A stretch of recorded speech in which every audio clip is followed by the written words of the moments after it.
Good morning, Adam. Good Good. morning. How are you? I'm well. Adam, let's start with who you are and what you do, if you don't mind, please. Sure. Well, first, thanks for having me on. And my name's Adam Carlson. I'm a pollster. I actually just launched my own polling firm, Zenith Research, a couple days ago. So we'll be doing a lot of political polling, maybe some market research, mostly focusing on political races around the country, with a specialty in New York City. And I've been doing polling and market research for the last dozen years or so. Adam, let's start with are you retained by any campaign at this given moment, right? At this No, time, right? Okay, so you're independent, you're not working for any of the campaigns. that's right. All right, so even better. Let Yes. let's start with the latest poll. And I just want to talk through because we saw multiple polls leading up to the primary that had, you know, former Governor Cuomo, up by 10 points. And at the end of the day, none of them were right, or, most of them were wrong, better said. So, what do you make of the today's poll, which was put out by Slingshot Strategies, and what does that tell you in terms of your analysis as a pollster? Yeah, so I'm close with Evan Roth Smith, who's the one of the principals there who ran this poll. I have a lot of respect for him. So he's the first, or Slingshot is the first firm to go in with an independent poll of the race. Obviously, they're a Democratic firm, but the numbers kind of pass the smell test to me. So I can pull up the numbers now, but I think it's what was it? It was Mamdani with 35, Cuomo 25, Sliwa 14, and Adams 11, and Jim Walden back at 1. Um, that kind of aligns with my general expectation of the race. I expected Cuomo to be a little bit weaker and Adams to be a little bit stronger, but generally the contours are there. Mamdani with a plurality lead, Sliwa pulling a fair amount of support, but less than Republicans usually poll, since Republican votes are probably split three ways right now in a five-way race. And Adams kind of being a lot of all bark, no bite so far. Adam, let's take a step back now to the primary. Why were they so off, right? I mean, we kept seeing poll out right before the actual vote, days out. Team Cuomo was putting out poll after poll saying we're up by. How could they be that off, right? Like, talk to me about, it seemed like a kangaroo court of polling. What are your thoughts on that? Yeah, so I think there's a few different factors at play, and I'll take them one by one here. So, one, we didn't really have a lot of good high quality independent polling of the race. And by that, I mean pollsters that are known for being methodologically rigorous. So they're reaching people by text message instead of just online, or doing live calls, which I know are um, uh, trickier to do these days, but it's easier to get people that are more difficult to reach, that may not be as present online or on text. That ended up being very pivotal in this primary. And then a lot of polls were sponsored by the campaigns themselves, particularly from the Cuomo side, whether from his campaign or his super PAC, Fix the City. And then there were a smattering of pro Mamdani internal polls as well.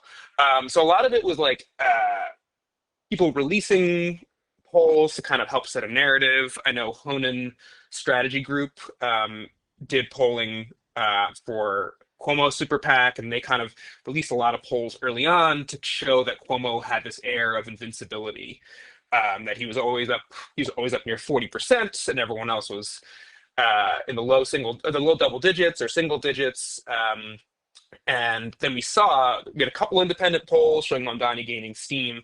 The one was the lack of good independent polls. We have very, very few of those. Two, it's very, very difficult to poll Democratic primary electorates, especially in off years. It's hard to know who's going to vote.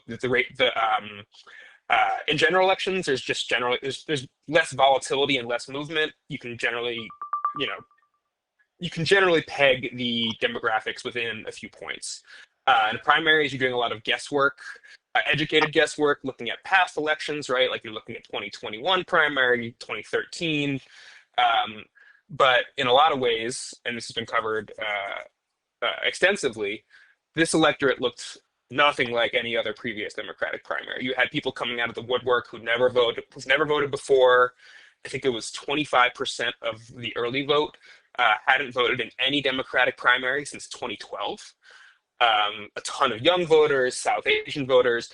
So, a lot of people, a lot of pollsters were probably a little bit too cautious in pegging the electorate to those of the past, as opposed to trying to anticipate the changes that were coming. How So yeah, it's very hard. It's very hard to do. But I think pollsters didn't take quite enough risks. And to their credit, public policy polling, who did a poll for Justin Brannon's controller campaign, did take some risks on that and ended up being the only pollster to show um, Mamdani winning in the first round. it Whether that was a bit of luck or whether that was a bit of they saw something no one else did, who knows? But credit where credit is due there. And then the third piece is we didn't get a lot of polls at the, or at least quality independent polls at the end of the race. There was a New York City primaries are famous for late movement. If you recall, 2013, there was all these lead changes from Chris Quinn to Anthony Weiner, and then there was the de Blasio surge at the end. There was a lot of movement towards Garcia 4 years ago after the New York Times endorsement.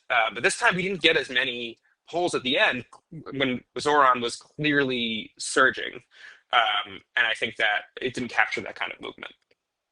Adam, compare the polling this race with the Ocasio-Cortez polling and former Congressmember Joe Crowley. Is there is Yeah, there so is it comparable? yeah, there are definitely a lot of parallels. I think, especially in terms of my second point about pegging the electorate. So one thing that AOC and Mamdani had in common was turning out people that had not typically voted in the past. And there's always skepticism about that among political observers, journalists, rival campaigns. Like, oh, they say they're going to turn out the youth vote. Oh, they're going to turn out Latino voters or South Asian voters in Mamdani's case.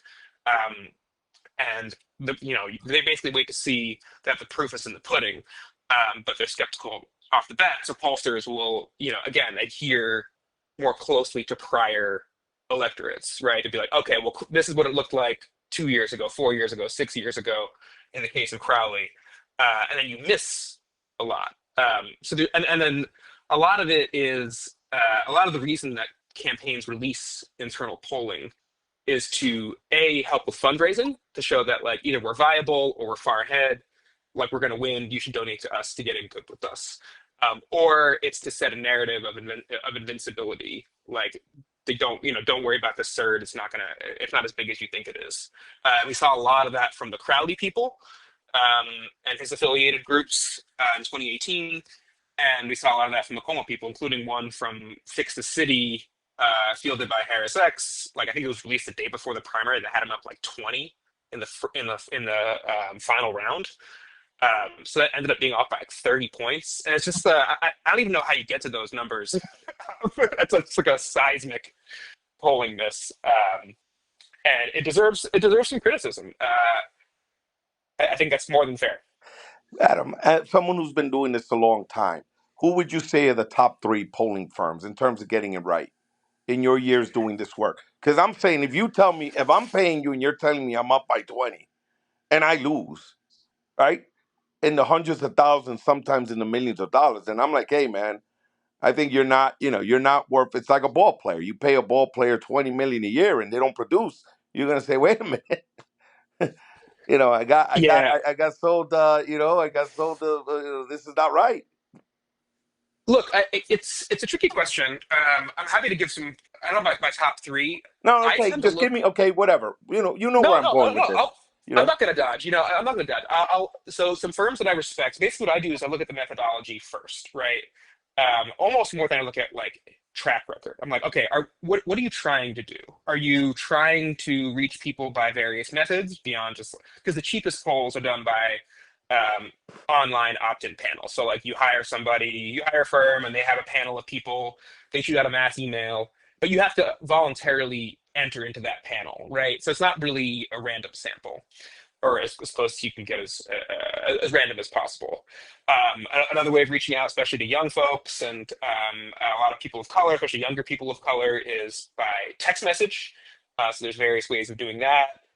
A lot of older folks, live phone is still easier, even though it's more expensive. So, like, are you making an effort to spend some extra money, right? And spend some extra time to reach people, where they're at, as opposed to just kind of doing it quick and dirty and cheap, which is how a lot of firms do it. Working with time and money constraints. I get it, but uh, in terms of the ones I respect. And then also something that I plan on doing with Zenith is, um, and I hope to be polling the New York mayoral race for the general election soon, is offering the survey in multiple languages to meet people where they're at. So offering it right at the bat, like take it in English, take it in Spanish, take it in Chinese, take it in Bengali, Bangla, to make people feel more comfortable taking um, the survey in their own language. I think you get a better cross section of New Yorkers given how diverse the city is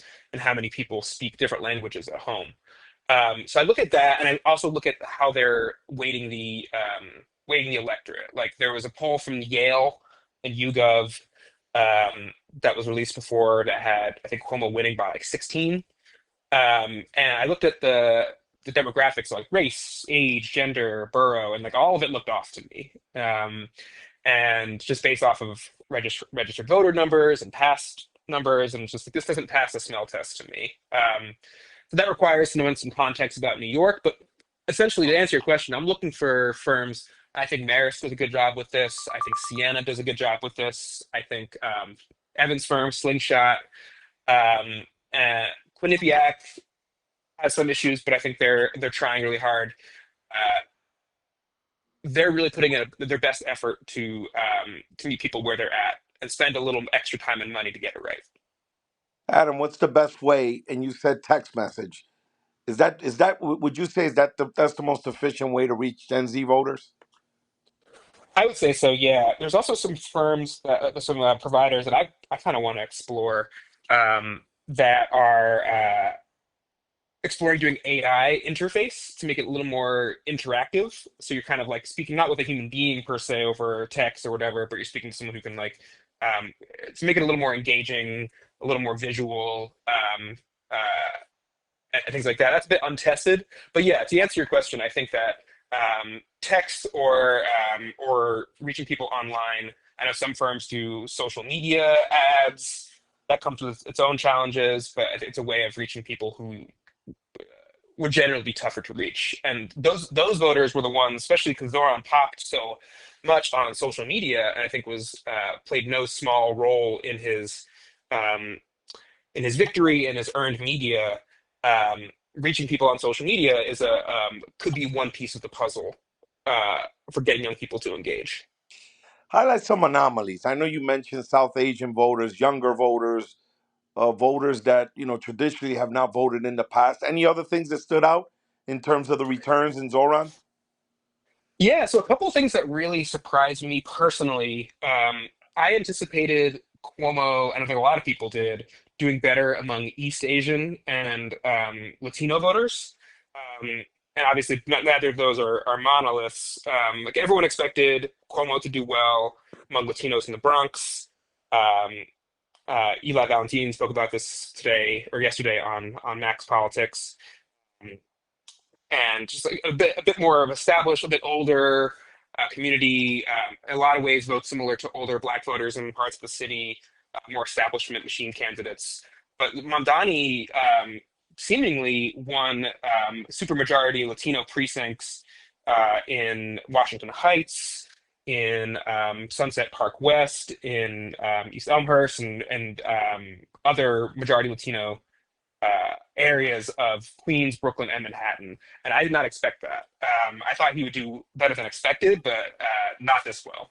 And same goes for East Asian voters, a lot of whom voted for Andrew Yang 4 years ago and then backed Adams in ranked choice voting after that. So a bit more moderate. A lot of them voted for Trump in 2024, but Mamdani did like excellent in Flushing, Sunset Park East, other parts of Queens, much better than expected in Chinatown and in the city. So it was really interesting to see that.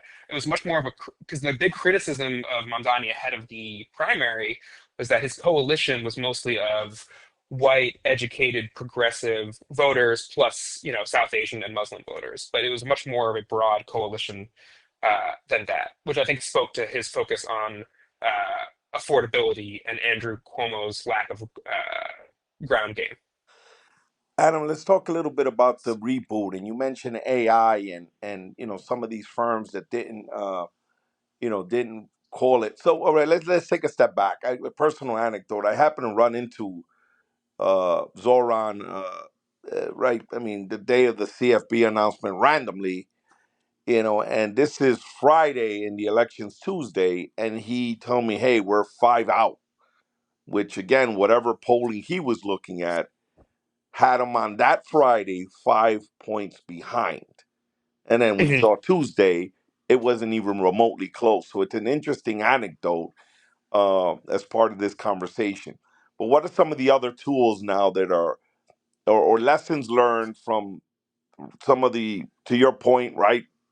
Making a stronger effort, multiple languages, any other tools now that have to be brought in? You mentioned AI, which is a thing in inevitability. Any other tools Yeah, yeah. So again, one thing I'm not to to make plug. it a more exact science, so to speak? Yeah, I mean, again, polling is always going to be some parts science, some parts art, and it takes just very rigorous students of demographic movement, of publicly available data that you can trust, to understand, like people who are very, very hyper knowledgeable in certain areas. So, like trusting more like New York City-based pollsters on this kind of thing, as opposed to like national firms, right? People who know about, again, about East Elmhurst or about Corona or about Latino parts of Bushwick or all the complexities of a city is with as rich of a tapestry, or even the Orthodox Jewish neighborhoods, right, and how they vote as blocks. I think that local knowledge is really, really, really critical, whether that's in New York or Chicago or Iowa or wherever your polling is. If you're not from there, making sure that you have someone that you can turn to before you start this process of being like, hey, I want to be really, really smart about this. What are all the contours I need to know? So you need like that insatiable curiosity. And then to your point about other technologies, again with Zenith, I like with my firm, I don't have any kind of attachments to the establishment or established ways of doing things. I don't owe anyone anything. I'm starting off on my own. So what I'm trying to do is like, where possible, experiment with these new kinds of methodologies, right? Experiment with AI interfaces to see if that um, increases engagement with certain parts of the population. And like, hey, like I'm going to try this poll that's more heavy on text message. I'm going to try this poll that's more heavy um, on like on online or address based sampling, things like that, to see just to see what works. I think we're as a community, pollsters are a little wary of trying new things because it's scary and you're afraid of being wrong. But I mean, as we just saw, not trying new things can also make you wrong, right? and Yes, sometimes by like yes. 20 or 30 points. So I think it's good for people to innovate, take some risks, and see what works because there is no silver bullet, and it's also an ever moving target, right? Like 5 years from now, it might be totally different than it is right now. And you kind of have to keep evolving with the world, and with as Gen Z becomes closer to 30 and they're more of like family raising age, maybe their habits change, and Gen Alpha, when they become a voting age, does things differently, right? So just kind of having your finger on the pulse, and always checking in to see if your stuff is out of date. Adam, last question, because I try to keep this under 20 minutes for your sake and mine, because I know you got other things to do.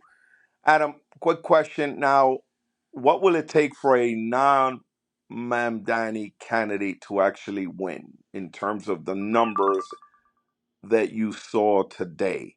Would it take Adams dropping out, Sliwa dropping out, and Walden to drop out for the um, Cuomo or whoever if they decide, I know they've been trying, Adams and Cuomo have been trying to, get each other to get out, right, or convince or have those conversations. Mathematically, what will it take So I'll start with a caveat in that this has never for it happened to be a before. hypothetically? No, yeah, in New York, I'm going to answer. In New York City, modern New York City political history, this has never happened with like a five-way race with three independents, like including Adams was cozy with Trump too. So no one knows. Anyone who says they know what's going to happen, I think is pretty full of it.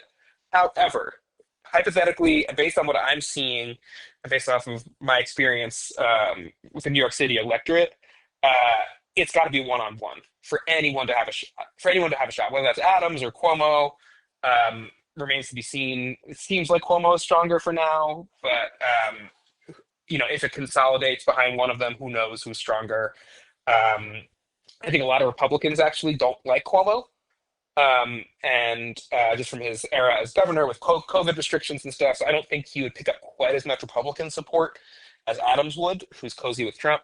Um, but to answer your question, I think it's got to be one-on-one to have to make the math work. Because a lot of people will look at this poll, right, where Mamdani, oh, he's only at 35%. He's beatable, right? 65% of voters are undecided or want somebody else. Well, a lot of people don't understand. And one of the things in this poll that it didn't list party identification next to the candidates' names. And that really matters here. There are a lot of New York City voters who will vote for the person next to the D next to their name, no matter what. Vote blue no matter who, if you will. So if Cuomo were to drop out, for instance, right, you couldn't necessarily just add all of his support to Adams or Sliwa or whoever it ends up being, right? A lot of them would actually go to Mamdani because they're, what, I'm a Democrat and like I could vote for Cuomo because I like him as governor. He was a Democratic governor, but I can't in good conscience vote for Adams, who is again cozy with Trump. Or and Curtis Lee was a traditional kind of New York City Republican perennial candidate type. He's gonna have a pretty high floor of 10 to 15% of the vote. And so basically, you need every single vote you can get if you're part of the anti-Mamdani coalition. And you probably need to do it sooner rather than later. I know they were talking about fielding a independent poll in September to see who's polling better, and then one of them drops out. But if you know anything about Sliwa, he's not dropping out. Like he's in it to win it. Um, However delusional that may be, like he's an institution here, and he's very stubborn, and he's not going to get bullied around by Trump. They don't get along super well. Adams thinks that God made him mayor and speaks through him. He's staffing up. I don't see it. The most person I think is most likely not to run is Cuomo, but again, with his ego, I don't know if he can stay away. But the more candidates that are in it, the better it is for Mamdani. Um, and I just don't see it. Even if it's one-on-one, Mamdani's favored, but that's the only chance they have. Adam, thank you again for doing this. Anything you want to add that I forgot to mention? No, that's it. I'll just plug my firm Zenith Research one more time. And thanks so much for having me on. Thank you, Adam. I appreciate you. Talk soon. Yep. Bye bye.